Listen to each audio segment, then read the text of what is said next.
Hello guys, welcome to my channel let's crack judiciary. So guys, आज की video है last video regarding juvenile justice act 2015 जो deal करेगी chapter 9 और chapter 10 से। तो चलिए स्टार्ट करते हैं। चैप्टर 9 में है 74 से 89।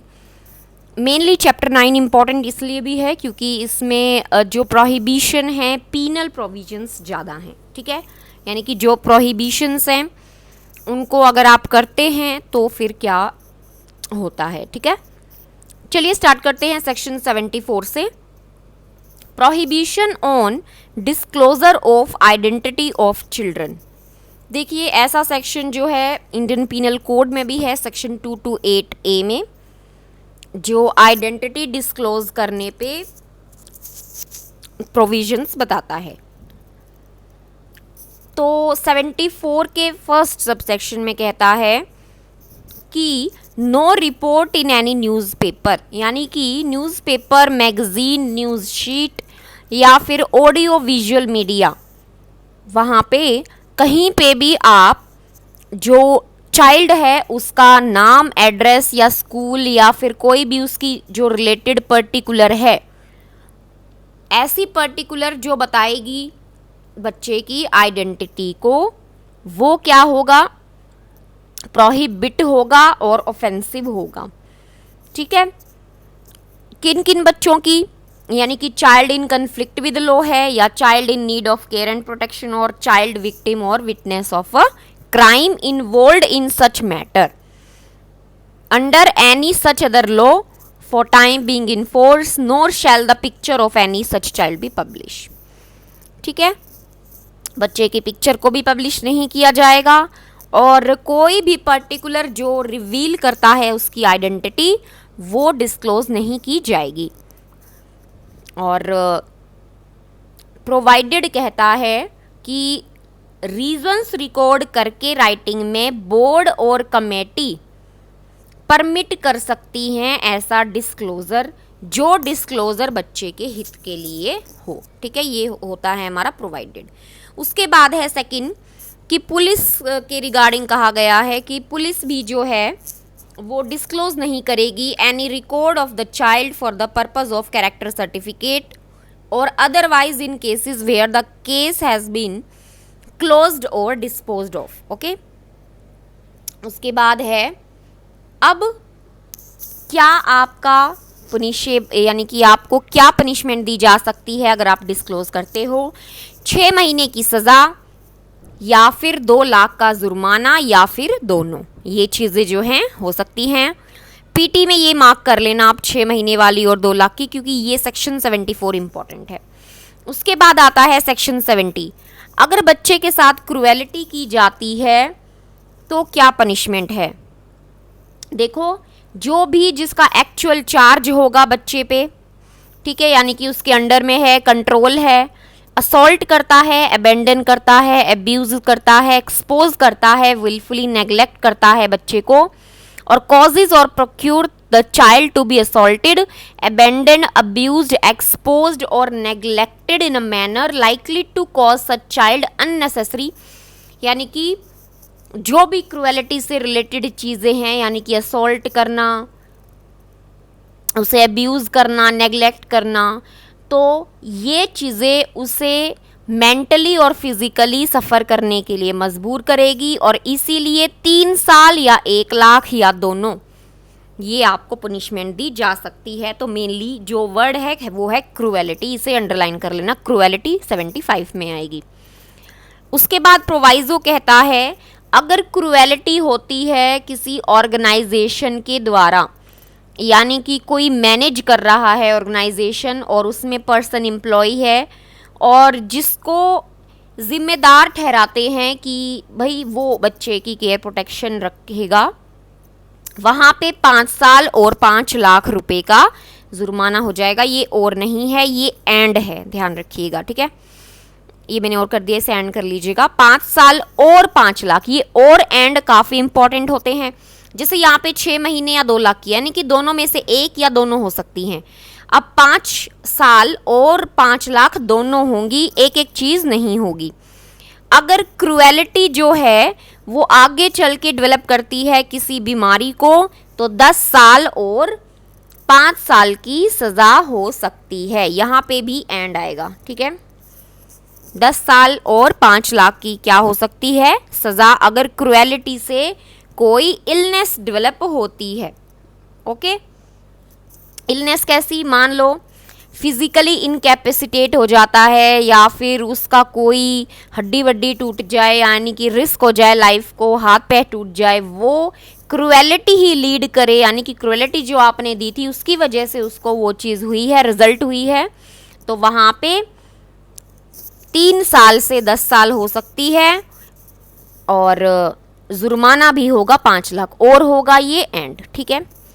उसके बाद है section 76 employment of child for bagging, यानी कि बच्चे को बैगिंग के लिए यूज़ करना, ठीक है, उसे वहाँ पे एम्प्लॉय करना कि उसे भीख मांगना पड़ेगा। एम्प्लॉय करना या बच्चे को ही यूज़ करना बैगिंग के लिए, एम्प्लॉय करना अलग है, यानी कि बच्चे को भीख मांगने के लिए भेज देना, और यूज़ करना बच्चे को ऐसे है कि बच्चा लेके आप भीख मांग रहे हैं, वो होता है यूजेस एनी चाइल्ड। आपने देखा होगा छोटे बच्चों को कई बार हाथ में उठा के और इस तरह से भीख मांगते हैं, ठीक है, तो वो वाली चीज़ है। या किसी बच्चे से, ठीक है, उसे आप भीख मांगने के लिए कहते हैं, यानी कि एक हो गया एम्प्लॉय हमने शुरू में पढ़ा, और कॉजेज एनी चाइल्ड, ये दो चीज़ें अलग हैं। एम्प्लॉय करना, ठीक है, कि रेगुलर एम्प्लॉय है वो वहाँ पे भीख मांगने के लिए, और कॉजेज एनी चाइल्ड तो किसी भी बच्चे को बोल देना, चाहे एक ही बार क्यों ना बोला हो, इम्प्लाई क्यों ना हो, ब्रॉड कर दी है डेफिनेशन। तो 5 साल और 1 लाख का जुर्माना। अब ये एंड मैंने यहाँ पे लिख दिया है, वहाँ मैं 75 में भूल गई थी, ध्यान रखिएगा। केवल 74 में ही और था 6 महीने और 2 लाख, और जो क्रुएलिटी की पुनिशमेंट थी उसमें भी और था। बाकी अब हम कर रहे हैं उनमें सब में एंड है, यानी कि दोनों 5 साल और 5 लाख 1 लाख दोनों की जो पुनिशमेंट है आपको भुगतनी होगी। अगर भीख मांगने के लिए कई बार बच्चों के हाथ पैर काट दिए जाते हैं तो उस केस में 7 साल से 10 साल तक एक्सटेंड कर सकते हैं और 5 लाख का जुर्माना भी लगाया जा सकता है, ठीक है। और अगर मान लो दूसरे सबसेक्शन में कहता है कोई उकसाता है, समवन अबेट्स, ठीक है, यानी कि अबेटमेंट हो जाती है, तो वहाँ पे क्या कंसीडर्ड किया जाएगा, अनफिट, ठीक है। अनफिट जो है वो कंसीडर्ड किया जाएगा किसमें, 2 के 14 के 5 में। यहाँ पे मैंने प्रोविज़न लिख दिया है 214 के वी में, ये बेर एक्ट में है, तो ये भी आप देखना। अब ये सच कंसिडर्ड अनफिट का क्या मतलब है ये मैं आपको बता देती हूँ, यानी कि बच्चे का चार्ज दिया गया था किसी को, एक्चुअल चार्ज या कंट्रोल कह लीजिए, और फिर वो अबेट करता है, यानी कि आपको लॉफुली एक चार्ज दिया गया था कि बच्चे की केयर करनी है और आपने उसको भीख मांगने के लिए एम्प्लॉय, यूज़ या कॉज किया, ये ऊपर 3, तो वहाँ पे ये मैंने फर्स्ट इसलिए लिखा है, ये इससे डील करेगा। तो सच कंसिडर्ड अनफिट अंडर 214V, और उसको ऐसे ही पुनिशमेंट दी जाएगी जैसे उसने 1 में कमिट किया हो, यानी कि 5 साल और 1 लाख, और एम्प्यूट वगैरह कर दे तो 7 साल से 10 साल और 5 लाख, ठीक है। सेक्शन 77 कहता है penalty for giving intoxicating liquor, narcotic drug, psychotropic substance to child, यानी कि बच्चे को कुछ इस तरह की चीज़ें आप देते हैं, gives or causes to be given to any child any intoxicating liquor या फिर नार्कोटिक ड्रग या टोबैको प्रोडक्ट्स या फिर साइकोट्रॉपिक सब्सटेंस, ठीक है। एक्सेप्शन लिखी है, यानी कि क्वालिफाइड मेडिकल प्रैक्टिशनर कुछ इस तरह की, यानी कि अगर प्रैक्टिशनर उसे किसी चीज़ पे दे रहा है, मान लो कोई ऐसी ड्रग है, आपने सुना होगा जो दवाइयाँ वगैरह होती हैं वो एज ए ड्रग भी यूज़ की जाती है, तो उसके कॉन्टेक्स्ट में कहा है कि अगर वो देता है तो वो एक्सेप्शन में आ जाएगा, अदरवाइज 7 साल और 1 लाख का जुर्माना पेनल्टी लगेगी।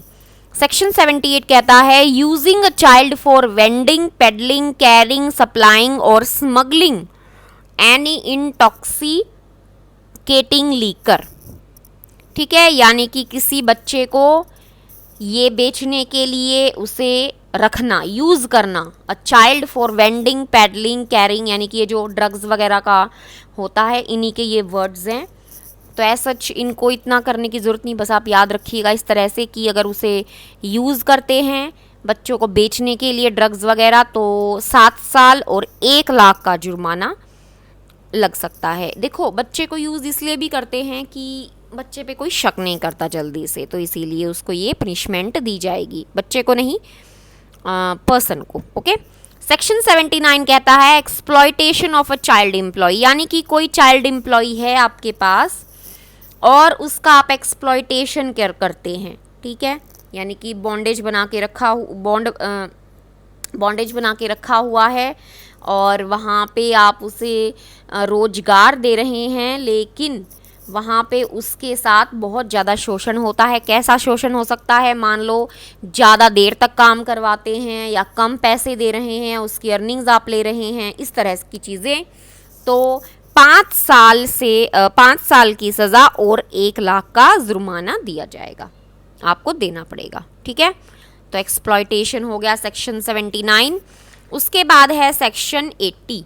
सेक्शन 80 देखो, punitive measures for adoption without following prescribe procedure. अब ये सेक्शन 80 हमने अडॉप्शन में लास्ट वीडियो में पढ़ा था कि अगर कोई पर्सन या ऑर्गेनाइजेशन, दोनों पर्सन भी ऑर्गेनाइजेशन भी, बिना जो भी प्रोसीजर होते हैं उनको फॉलो किए बिना 3 तरह के बच्चे, हमने लास्ट उसमें अडॉप्शन ही पढ़ा था, ऑर्फन, एबेंडन और सरेंडर्ड, उनको अडॉप्शन में देते हैं, तो ऐसे पर्सन और ऑर्गेनाइजेशन को 3 साल या 1 लाख रुपए या दोनों, ठीक है। यहाँ पे भी अब आ गया, हमने इससे पहले दोनों पढ़ी थी चीज़ें यहाँ, लेकिन यहाँ पे या तो 3 साल या 1 लाख या दोनों भी हो सकती हैं, ठीक है। प्रोवाइजो कहता है, मान लीजिए वो जो ऑर्गेनाइजेशन है वो रिकॉग्नाइज्ड है, तो उसकी जो रिकॉग्निशन है वो विड्रॉन कर ली जाएगी 1 साल तक के लिए, अगर वो इस तरह से बिना जो प्रोसीजर है उससे अडॉप्ट करे, अडॉप्शन में बच्चों को दे देते हैं। तो सेक्शन 81 कहता है sale and procurement of children for any purpose, यानी कि कोई पर्सन अगर बच्चों को सेल और बाय द चाइल्ड करता है किसी पर्पज़ के लिए, तो 5 साल की सज़ा और 1 लाख, यानी कि दोनों चीज़ें लगेंगी। Sale and procurement of children for any purpose, ठीक है, ट्रैफिकिंग काइंड ऑफ हो गया ये, और बेचना और ये सब कुछ, जैसे कई जगहों पे होता है कि बच्चों को बेच दिया जाता है काम के पर्पज़ के लिए, सेक्सुअली अब्यूज़मेंट के लिए, तो वहाँ पे ये सब चीज़ें आ जाएंगी किसमें, सेक्शन 81 में, 5 साल और 1 लाख की। और अगर वही थोड़ा सा आगे एक्सप्लेन किया है, अगर उस बच्चे का चार्ज दिया गया है एक पर्सन को और वो ऐसे काम करता है, तो उसे मिनिमम तो 3 और मैक्सिमम 7 साल तक की सज़ा दी जा सकती है, ठीक है। सेक्शन 82 अब कहता है कि कॉर्पोरल पुनिशमेंट, ये इंपॉर्टेंट है, डायरेक्ट एमसीक्यू भी आ सकता है, कॉर्पोरल पुनिशमेंट कहाँ है या सेक्शन 82 में क्या है। तो कॉर्पोरल पुनिशमेंट होता है शारीरिक दंड देना, ठीक है, इसको आप बेरक में भी लिख सकते हैं हिंदी में, शारीरिक दंड क्या है। देखिए, सब सेक्शन 1 में कहता है पर्सन इंचार्ज है या एम्प्लॉयड है इन अ चाइल्ड केयर इंस्टीट्यूशन, यानी कि चाइल्ड केयर इंस्टीट्यूशन में कोई पर्सन इंचार्ज है या फिर वहाँ पे काम करता है और बच्चे को डिसिप्लिन, जो उसका एम है डिसिप्लिन के लिए, उसको शारीरिक यातना कोई देता है, पहली कन्विक्शन पे 10,000 रुपये का जुर्माना, और जैसे जैसे अगर बार बार वो रिपीट हुई तो 3 महीने तक की भी सज़ा दी जा सकती है, या फिर फाइन या फिर दोनों, ठीक है। सेकंड कहता है अगर पर्सन एम्प्लॉय है इंस्टीट्यूशन में, जो भी ऊपर कहा, अगर कन्विक्ट हो जाता है वहाँ पे, यानी कि किस पे, 1 पे, यानी कि उसको डिसिप्लिन करने के लिए शारीरिक दंड दे रहा है, यानी कि यहाँ पे जो पर्सन है, तो उसे उसकी नौकरी से निकाला भी जा सकता है, किसमें, सेकंड में। फर्स्ट में तो उसको सज़ा दे दी डिसिप्लिन करने के लिए, जो भी वो कर रहा था कॉर्पोरल पुनिशमेंट, यानी कि आप नहीं दे सकती हैं ऐसी कोई दंड, ठीक है। तो सेकंड में क्या करेगा, उसकी सर्विस से भी उसको निकाल दिया जाएगा।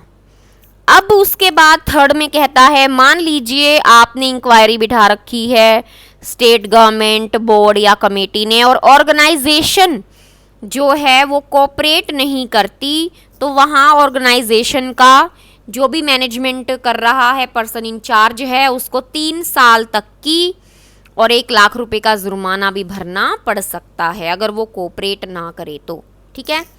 सेक्शन 83 कहता है use of child by militant groups और अदर एडल्ट्स, यानी कि जो सेंट्रल गवर्नमेंट ने कुछ ऑर्गेनाइजेशन को डिक्लेयर किया है यानी कि वे इलीगल हैं और वो ऑर्गेनाइजेशन रिक्रूट करती हैं या बच्चे को यूज़ करती हैं अपनी ऑर्गेनाइजेशन में, तो रिगरस इम्प्रीजनमेंट 7 साल तक की हो सकती है और 5 लाख तक का जुर्माना भी हो सकता है। सेक्शन 84 फिर बात करता है kidnapping and abduction of child. अब आपने आईपीसी सेक्शन 359 से 369 के जो भी पढ़े हैं वो यहाँ यूं के यूं अप्लाई हो जाएंगे। ठीक है, तो सेक्शन 84 को रिलेट कर लीजिएगा आईपीसी से, किडनैपिंग और एब्डक्शन ऑफ चाइल्ड। ठीक है। सेक्शन 85 फिर कहता है offences committed on disabled children, यानी कि जो भी पहले हम प्रोविजन पढ़ के आए सेक्शन 84 तक, अगर वो बच्चा नॉर्मल है तो वही लगेंगे, अगर वो डिसेबल है, और डिसेबल कैसा, मेडिकल प्रैक्टिशनर ने उसको सर्टिफाई किया है कि वो डिसेबल है, तो पेनल्टी जितनी पढ़ के आए हैं वो दुगनी हो जाएंगी, ट्वाइस हो जाएंगी, ट्वाइस द पेनल्टी, उसके लिए लाइबिलिटी होगी।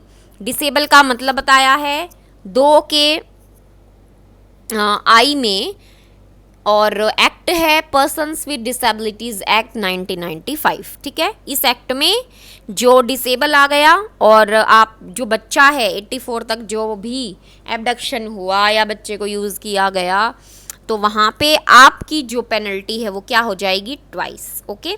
सेक्शन 86 फिर कहता है classification of offences and designated court.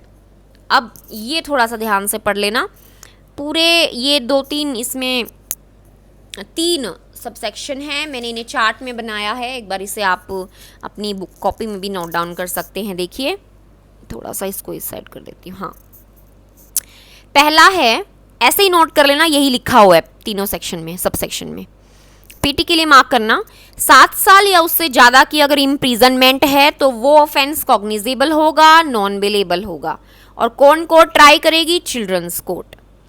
3 से 7 साल तक का अगर कोई ऑफेंस किया है बच्चे ने तो tried bye magistrate first class.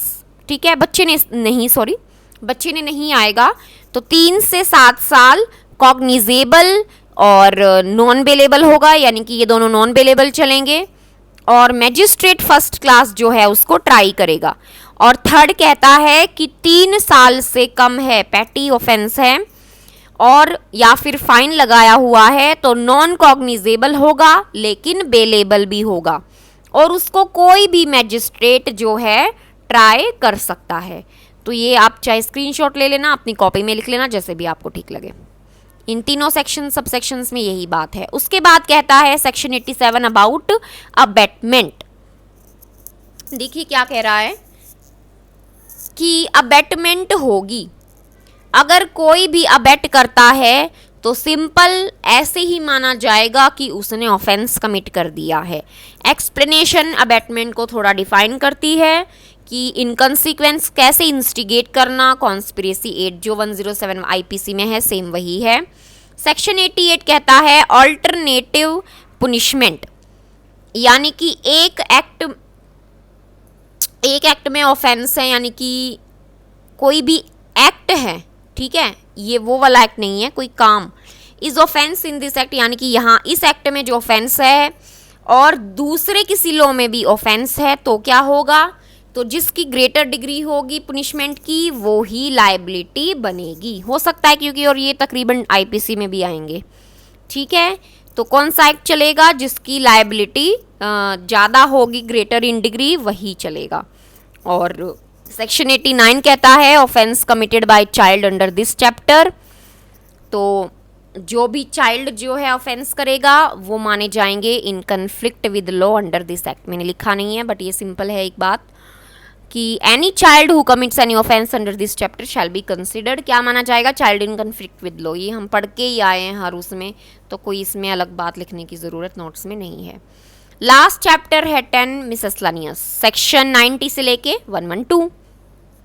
Simple हैं, कोई इसमें ज़्यादा इंपॉर्टेंट मुझे लगेगा तो मैं, हाँ सेक्शन 94 एक बनता है इंपॉर्टेंट इसमें। चलिए स्टार्ट करते हैं। सेक्शन 90, अटेंडेंस ऑफ पेरेंट और गार्जियन ऑफ चाइल्ड, यानी कि कमेटी और बोर्ड जब भी चाहेगा बच्चे को अपने कि बच्चे के जो पेरेंट्स हैं वो आएँ वहाँ पे अटेंडेंस उनकी ज़रूरी है तो वो रिक्वायर करेंगे, उस चीज़ को मेक श्योर करेंगे कि वो वहाँ पे किसी भी प्रोसीडिंग के दौरान प्रेजेंट हों।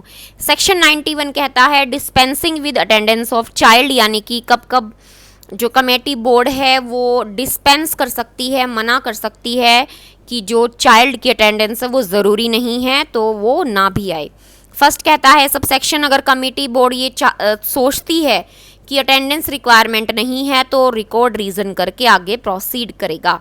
If at any stage during the course of inquiry के दौरान committee या board is satisfied that attendance of the child is not essential for the purpose of inquiry, committee or board as the case may be shall dispense with the attendance of a child and limit the same for the purpose of recording the statement, and subsequently the inquiry shall continue even in the absence of the child concerned. Okay, second subsection कहता है if attendance required, मान लो अगर ज़रूरी है बच्चे का वहाँ होना तो जो भी ट्रैवलिंग अलाउंसेस एक्सपेंडिचर होगा वो बोर्ड, कमेटी या district child protection unit provide करेगी। सेक्शन 92 कहता है placement of a child suffering from disease requiring prolonged medical treatment in an approved place, यानी कि कमेटी या बोर्ड अगर उन्हें लगता है कि बच्चे को कोई बीमारी है ऐसी तो वो एक जगह पे उसको भेज देंगे जो फिट फैसिलिटी होगी। सेक्शन 92 में केवल यही बात की गई है, ठीक है।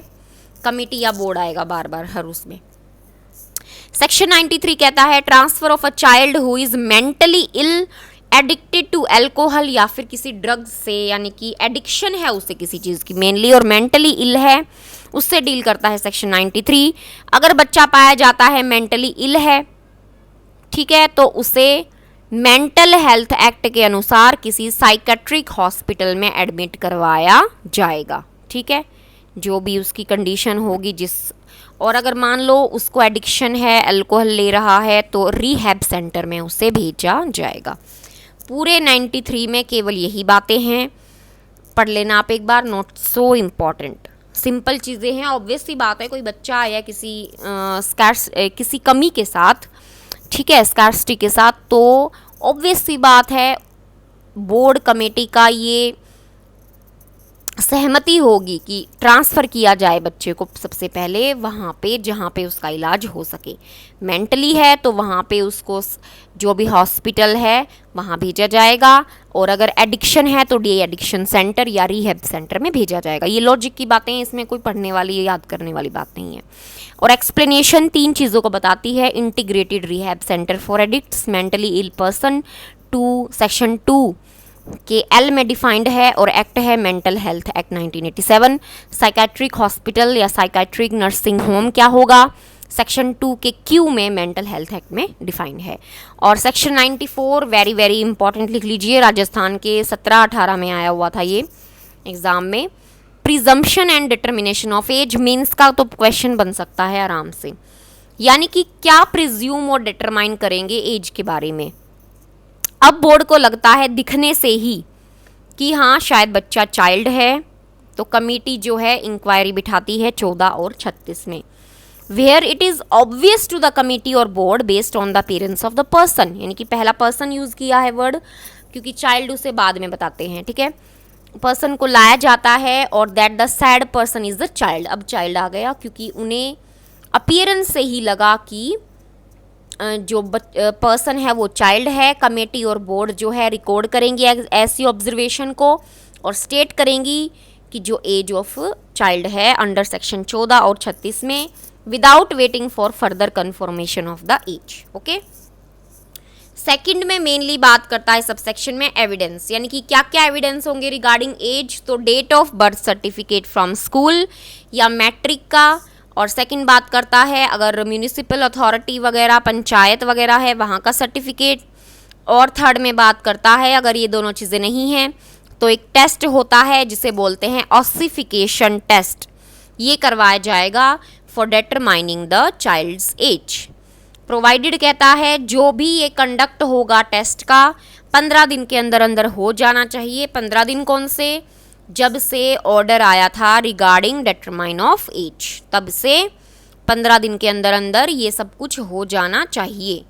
और जो भी वे थर्ड में कहता है एज रिकॉर्ड करेगी कमेटी या फिर बोर्ड, वो उसकी सही एज मानी जाएगी based on the evidence provided in subsection 2 of 1, 2, 3। Okay, section 94 काफ़ी इंपॉर्टेंट है। Section 95 transfer of child to place of residence, ठीक है, यानी कि उसे घर भेजना, यानी कि इंक्वायरी के दौरान लगता है कि बच्चा जो है बाहर की जुरिस्डिक्शन का है, तो बोर्ड कमेटी जो है बच्चे के हित के लिए ऑर्डर कर सकती है transfer of the child. If during the inquiry it is found that a child hails from a place outside the jurisdiction, तो बोर्ड और कमेटी क्या करेंगी, इंक्वायरी की बात सेटिस्फाई होती हैं that it is the best interest of the child, और किससे कंसल्ट करेंगी, कमेटी या फिर बोर्ड या फिर चाइल्ड होम डिस्ट्रिक्ट से। उसके बाद ऑर्डर करेंगी transfer of the child as soon as possible to the said committee और the board along with relevant documents and following such procedure, ठीक है। उसके बाद सेकंड सबसेक्शन कहता है कि एक बार जब ये डिसीजन हो जाता है ट्रांसफ़र का किसके द्वारा, कमेटी या बोर्ड, वो फिर क्या करेंगी, उसे स्पेशल जुवेनाइल पुलिस यूनिट के पास भेज देंगी ऑर्डर के 15 दिन के अंदर अंदर। इसमें कुछ नहीं खास, बेसिकली इसी चीज़ बताई है, ठीक है, कि गर्ल होगी तो उसके साथ वुमेन पुलिस ऑफिसर जानी ज़रूरी है, यानी कि उसको बुलाया जाएगा, ट्रांसफ़र करवाया जाएगा, क्योंकि अगर वो बच्चा है इन कन्फ्लिक्ट विद लॉ है और बाहर का है तो उसे बुला के भी तो कहीं रखा जाएगा, ऑब्वियस सी बात है। तो यही वो चीज़ यहाँ पे कहता है कि इंक्वायरी के दौरान उससे क्वेश्चंस करने हैं तो उसे बुलाना होगा और कहाँ रखा जाएगा, स्पेशल जुवेनाइल पुलिस यूनिट के पास। उसके बाद थर्ड सबसेक्शन कहता है state government allowance, travelling allowance वगैरह के रूल बनाएगी। फोर्थ में कहता है कमेटी या बोर्ड है वो जो रिसीव कर रहे हैं ट्रांसफरिंग चाइल्ड को, वो प्रोसेस में लेंगे किस चीज़ को, कि उसका रीहैब हो, सोशल रीइंटीग्रेशन वगैरह हो, सिंपल चीज़ें हैं, not so important. Section 96 transfer of child between children's home, special home, fit facility और fit person in different parts of India, यानी कि सेक्शन 96 कहता है कि चाइल्ड को अलग अलग जगह पे जो ये होम्स सारे दिए गए हैं इनमें ट्रांसफ़र करवाना, तो स्टेट गवर्नमेंट कमेटी या बोर्ड की रिकमेंडेशन पे within same district order दे सकती है फॉर ट्रांसफ़र, किसमें, सबसेक्शन 1 में। और 2 में कहती है डिस्ट्रिक्ट से बाहर, तो अगर करते हैं डिस्ट्रिक्ट से बाहर तो स्टेट गवर्नमेंट की जो कंसल्टेशन है वो ज़रूरी होगी, ठीक है। उसके बाद है थर्ड सबसेक्शन, अब जो पीरियड ऑफ स्टे है वो इंक्रीज़ नहीं होगा इस ट्रांसफ़र से, यानी कि मान लो आपने कहीं और ट्रांसफ़र कर दिया कुछ दिन के लिए, तो ऐसा नहीं कि आप उसका जो स्टेइंग पीरियड है उसको बढ़ा देंगे, यानी कि child in conflict with law था, उसे एक में ठहराया गया था, अब उसे दूसरे में ले जाया जाए तो वो भी काउंट किया जाएगा, उसे बढ़ाया नहीं जाएगा, ठीक है। यानी कि टाइम होता है ना कि जो ऑफेंस करते हैं उन्हें 18 साल तक या जितना भी वो टाइम देते हैं ऑफेंस में, तो वो सब कुछ। ऑर्डर्स ऑपरेट फॉर कमेटी और board of area to which child is sent, ठीक है, जो भी ऑर्डर होगा वो जिस एरिया में जाएगा उसी कमेटी बोर्ड के रूल जो हैं वहाँ पे अप्लाई होंगे। सेक्शन 97 कहता है release of a child from an institution, यानी कि रिपोर्ट दी है प्रोबेशन ऑफिसर ने, सोशल वर्कर ने, एनजीओ, वो रिलीज़ कर सकते हैं चाइल्ड को और परमिट कर सकते हैं कि ऐसा बच्चा अपने माँ बाप के साथ रह सकता है, ठीक है।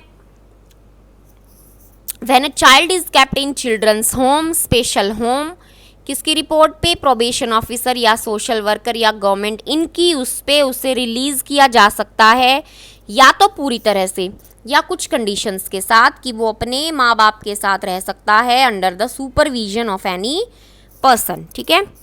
और सेकंड सबसेक्शन कहता है अगर उसे टेम्पोरेरी बेसिस पे बाहर भेजा गया है, रिलीज किया गया है, तो जिस टाइम वो बाहर भेजा गया यानी कि प्रेजेंट नहीं था उस होम में, जो भी children's home, special home, fit facility, वहाँ पे वो नहीं था, तो वो भी उसका काउंट किया जाएगा। किसमें? टाइम में, यानी कि अगर बाहर है तो वो टाइम भी गिना जाएगा कि उसकी स्टे वहाँ पे उस इंस्टीट्यूशन या होम में है। Leave of absence to a child place in institution, यानी कि क्या होता है, जैसे पैरोल पे और इस पे प्रोबेशन वगैरह पे भेजा जाता है, तो कुछ स्पेशल ओकेजन के लिए वैसा ही प्रोविज़न है 98 में कि 7 दिनों के लिए जर्नी को एक्सक्लूड करके 7 दिनों के लिए स्पेशल ओकेजन्स कुछ होते हैं, जैसे मान लो उसे एग्ज़ाम देना है, रिश्तेदार की शादी है, डेथ हो गई है, एक्सीडेंट हो गया है, कुछ बीमारी है, कोई इमरजेंसी है, तो वहाँ पे उसे टोटल 7 डेज़ के लिए आप दे सकते हैं लीव ऑफ एब्सेंस। और जिस टाइम में वो एब्सेंट है इंस्टीट्यूशन से, वो जो है माना जाएगा deem to be a part of the time for which he kept there, यानी कि जो व्हाट्सएवर जो भी होम है उसमें रखा जाएगा, सेम वही चीज़ आगे वो वाला टाइम भी काउंट हो जाएगा। अगर मान लो बच्चा मना कर देता है कि नहीं मैं तो वापस नहीं जाता, इनके एक बार बाहर आ गया और वो मना कर रहा है इंस्टीट्यूशन में जाने से, और तो फिर क्या होगा, वो जो परमिशन है रुकने की वो रिवोक हो जाएगी और उसे जितना भी टाइम वो रहा है उसके बाद उसे वापस ले लिया जाएगा। सेक्शन 99 सिंपल कहता है reports to be treated as confidential, यानी कि जो भी रिपोर्ट होगी कमिटी या बोर्ड की वो कॉन्फिडेंशियल रहेंगी। सिंपल इस सेक्शन में यही बात है सेक्शन 99 में। सेक्शन 100 कहता है protection of action taken in good faith, यानी कि कोई भी सेंट्रल गवर्नमेंट के खिलाफ सूट, प्रोसिक्यूशन या लीगल प्रोसीडिंग नहीं करेगा कि इन्होंने कोई गलत फैसला लिया है या कुछ भी, अगर उन्होंने सही फेथ में काम किया है तो। और सेक्शन 101 इंपॉर्टेंट है, ध्यान रखिएगा, अपील्स, ठीक है। 30 दिन की अपील होती है, कहाँ करते हैं? डिस्ट्रिक्ट मजिस्ट्रेट के पास, यानी कि आपको कोई ऑर्डर लगता है कि नहीं ये ठीक नहीं है, आप 30 दिन के अंदर अंदर डिस्ट्रिक्ट मजिस्ट्रेट को कर सकते हैं। कोर्ट ऑफ सेशन और डिस्ट्रिक्ट मजिस्ट्रेट एंटरटेन करेगा appeal after this time if there is sufficient cause, यानी कि टाइम एक्सीड कर दिया है सेक्शन 5 लिमिटेशन एक्ट की तरह कि सफिशिएंट कोज अगर बताया है तो वहाँ पे कोर्ट ऑफ सेशन और डिस्ट्रिक्ट मजिस्ट्रेट अपील को एंटरटेन 30 दिन के बाद भी कर सकते हैं।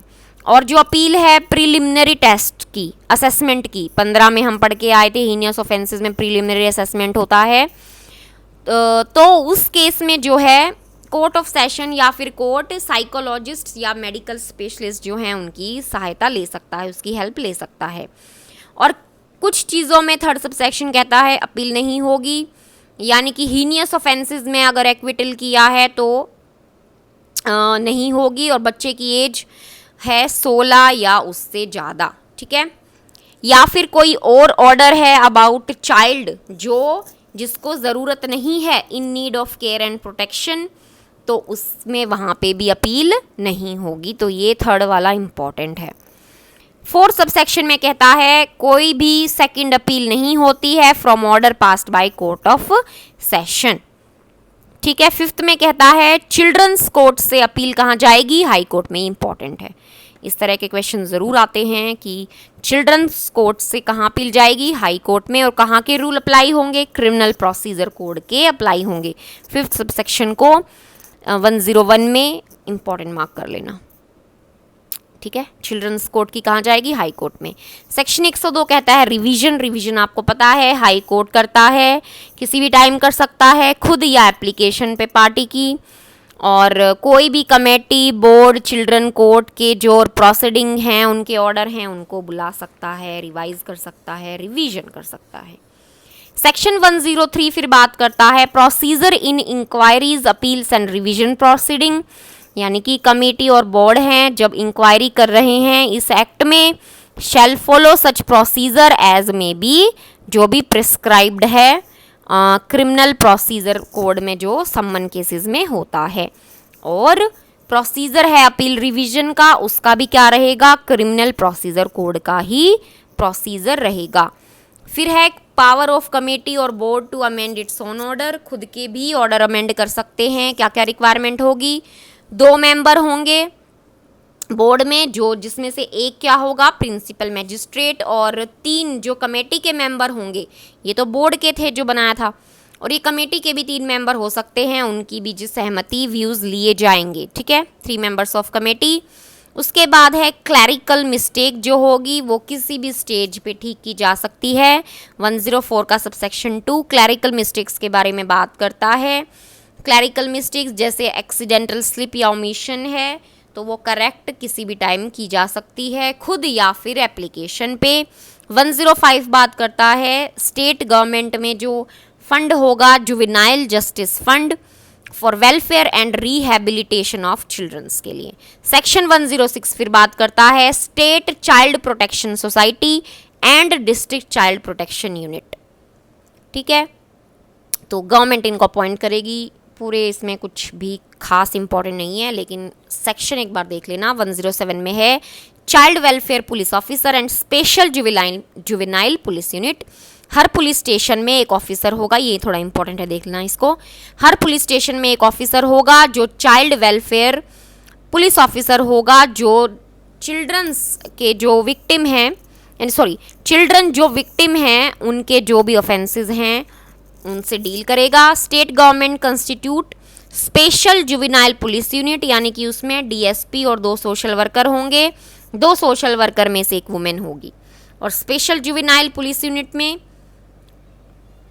क्या होगा, रेलवे पुलिस भी होगी वहाँ पे, जो डील करेगी अलग से चिल्ड्रन के लिए सॉरी, ठीक है, नॉट चिल्ड्रंस, इट्स चिल्ड्रन।